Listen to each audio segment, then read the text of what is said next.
warahmatullahi wabarakatuh. Selamat pagi Bapak Ibu sekalian. Saya akan coba memaparkan beberapa hal yang terkait dengan jaringan komunikasi, terutama internet, yang nanti berhubungan dengan kegiatan pembelajaran jarak jauh yang akan kita sampaikan, dan proses e-learning yang kemungkinan akan kita jalankan seperti apa ke depannya. Terus yang berikutnya tadi sudah sedikit dipaparkan sama Pak Laksono tentang websitenya seperti apa. Nanti ada beberapa hal yang memang berbeda dengan website yang di PML NTT, tetapi kelihatannya seirama tetapi agak berbeda. Nah, sebetulnya pada sesi ini juga akan ada sedikit pengalaman sebetulnya dari Mbak Unis yang mungkin Bapak sekalian juga berproses ketika di NTT. Jadi nanti apa hambatan di NTT yang bisa kita modifikasi ke Papua. Oke, situasi jaringan di Dinas Kesehatan. Kemarin sempat kita lacak sebetulnya. Jadi di di Dinas Kesehatan Kabupaten, Kota, dan Provinsi sebetulnya sudah terhubung dengan jaringan internet yang lumayan bagus, itu dari Pusdatin. Jadi itu jaringannya lokal, tetapi lokalnya dengan Jakarta, Kemenkes, Pusdatinnya. Jadi jaringan lokal seperti ini, tetapi IP-nya langsung ke mana, ke pusat. Jadi tidak bisa dipakai, tidak IP bebas seperti yang kita pakai ini, tapi dia langsung private network gitu. Nah, cuman beberapa kasus dari 4 kabupaten kota itu mati semua, dan yang paling parah adalah di Wamena. Wamena itu hanya hidup sekitar 3 bulan katanya Ibu, tapi habis itu mati lagi. Nah, kita cari alatnya, ternyata masih ada semua Ibu. Jadi di Wamena masih ada, di Kota Jayapura masih ada, kabupaten masih ada, Mimika masih ada.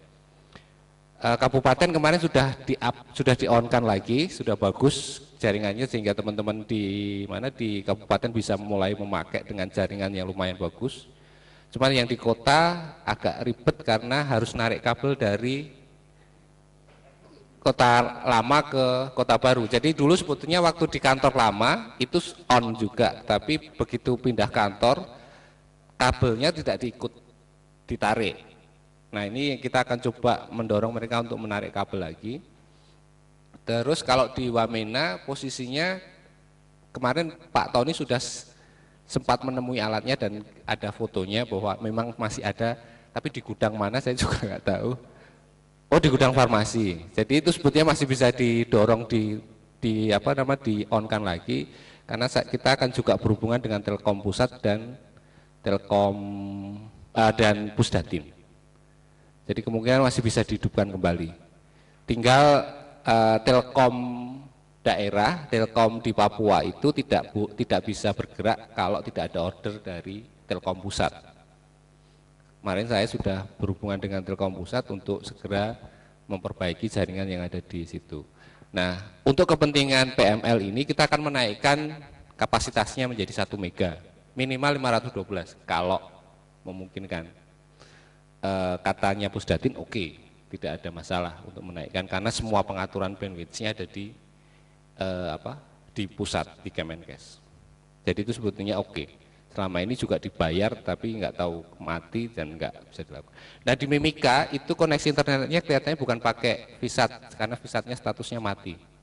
Yang di itu statusnya mati, baru kita coba untuk meng-on-kan lagi. Itu status walaupun yang di Pusdatin mati, tapi paling tidak di 3 kabupaten kota Dinas Kesehatan ada jaringan internet, ada yang speedy. Yang Wamena yang mungkin tidak punya koneksi internetnya tapi informasinya dapat koneksi internet dari Bapeda ya Bu ya, dari Bapedanya KPDE ya, itu tapi bisa kita gunakan juga.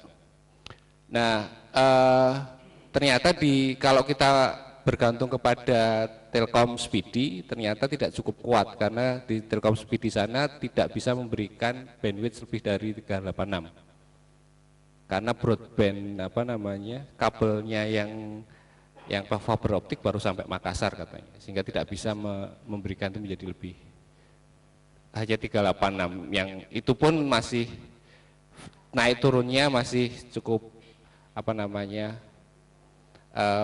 panjang. Tetapi yang jelas di sana jaringan GSM oke, walaupun yang GSM di Jaya-Wijaya yang agak parah, tapi kalau kita pakai flash di Setani, di kota Jayapura masih oke, sebetulnya masih bisa kita pakai untuk komunikasi lewat Skype sebetulnya, walaupun hanya audio, tapi sudah lumayan bagus.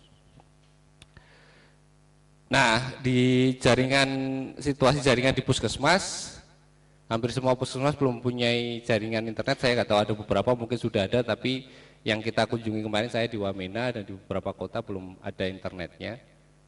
Terus, nah kayak di Wamena ada dari 3 yang kita dampingi puskesmas, 2 belum teraliri listrik.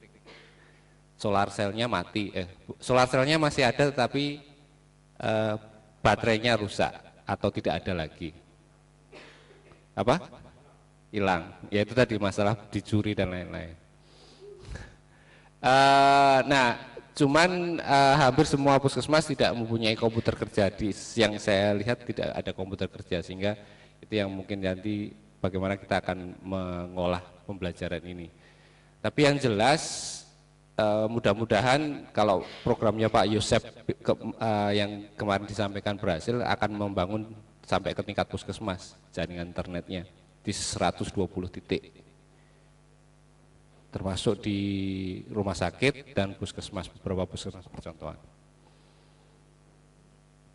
Itu situasi jaringan internetnya. Terus, nah di proses pembelajaran e-learning sebetulnya ada beberapa tahapan seperti yang disampaikan Pak Laksono tadi. Yang pertama adalah proses berbasis web. Terus yang kedua dilanjutkan, ini sekitar 6 minggu, dilanjutkan dengan tatap muka. Terus dilanjutkan dengan sesi monitoring implementasi rencana aksi RTL. Tetapi juga ada beberapa sesi web yang bisa dibuat sesuai dengan kebutuhan. Jadi selama perencanaan ini, selama pelaksanaan RTL, kita akan bisa membuat sesi-sesi konsultasi lewat web yang sesuai dengan kebutuhan. Terus ada evaluasi. Nah, mungkin ini yang agak berbeda dengan di NTT juga, bahwa yang berbasis web itu 6 minggu dan kita hanya fokus ke 6 modul dasar sebetulnya. Cuman modul dasar ini nanti akan terkait dengan modul dasar yang lain, misalnya yang modul spesifik, modul-modul yang lain. Jadi sebetulnya misalnya kita bicara epidemiologi, tentang pemanfaatan data epidemiologi dan pengambilan keputusan, di situ juga akan berkaitan dengan epidemiologi terapan. Misalnya seperti itu mungkin berkaitan dengan simpus sesuai dengan kebutuhan yang ada di tingkat kabupaten dan puskesmas masing-masing. Nah, untuk pembahasan setiap minggunya itu kita akan membahas dengan referensi kasus yang direferensikan ke modul masing-masing. Nah, kasus inilah yang Pak Laksono tadi bilang kita akan mengembangkan di 4 hari ini sebetulnya. 4 hari inilah kita akan membuka modul dari kasus-kasus yang real ada di tingkat lapangan dan apa yang bisa kita lakukan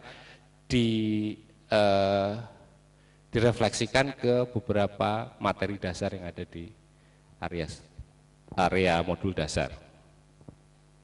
Jadi misalnya kita bicara pembiayaan, misalnya di sana di Wamena sudah ada jam keseda, tapi di beberapa yang lain belum ada jam keseda, misalnya seperti itu. Terus kontrakting, jejaring dengan kemitraan, itu mungkin kita bicara model-model kontrak dan sebagainya, itu yang nanti akan dibicarakan. Nah, modul setelah itu sebetulnya setelah pelatihan web berbasis web selesai, kita akan melakukan pelatihan tatap muka sebetulnya.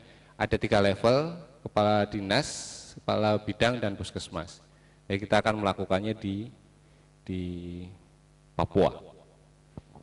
Pembahasannya adalah studi kasus terpilih dan mungkin ada beberapa keterampilan yang kita temukan kebutuhan, mungkin kita bisa dorong misalnya keterampilan komunikasi atau keterampilan yang lain itu bisa kita dorong ketika ada pelatihan di tatap muka ini yang membutuhkan memang sesi-sesi tatap muka.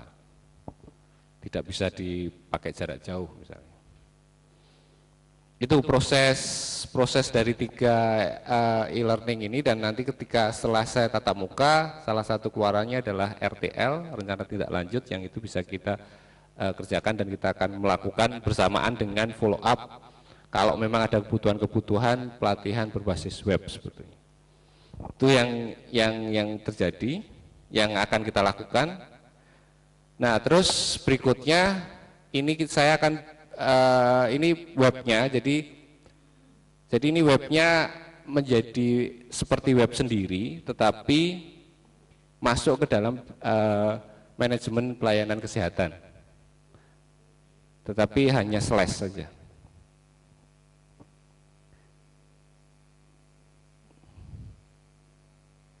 Dan ini diharapkan informasinya adalah semua informasi tentang Papua akan masuk ke area sini. Ini juga bisa deh. Ini bisa. Oke, ini home-nya. Terus di sini ada beberapa menu tentang PML. PML Papua itu tadi judul-judul apa namanya?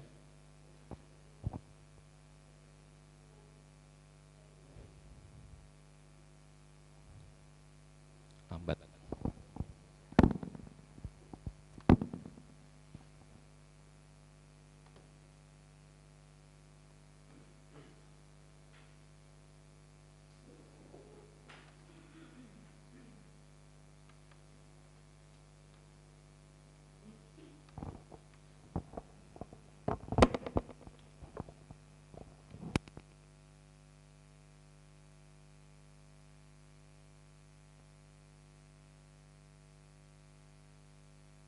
Kalau kita jadi home-nya itu adalah, jadi website ini akan merangkum semua informasi tentang Papua sebetulnya diharapkan. Jadi semua informasi tentang Papua terkait dengan berita tentang kesehatan, kegiatan-kegiatan kesehatan kegiatan terkait dengan kesehatan di Papua akan kita masukkan ke sini. Nanti mungkin Pak Mas Fauzi bisa menyumbangkan beberapa kasus juga di area bekerja sama dengan di IC-nya itu bisa masuk ke sini juga. Jadi sebetulnya itu akan menjadi informasi di tingkat Papuanya. Nah, di sini ada beberapa menu. Ini terkait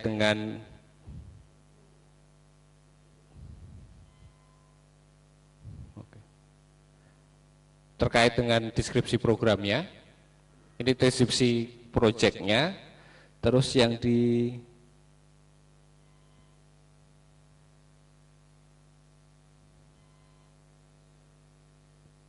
Papua itu, di menu Papua ini kita akan masukkan semua data tentang Papua sebetulnya.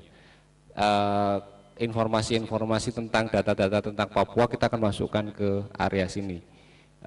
Mungkin nanti kita minta bantuan dari teman-teman yang ada di sana dan dari bapak-bapak ibu sekalian, kalau memang ada data Papua kita bisa masukkan di sini.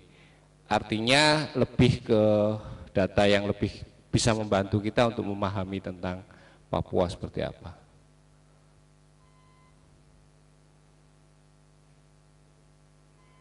Ini terus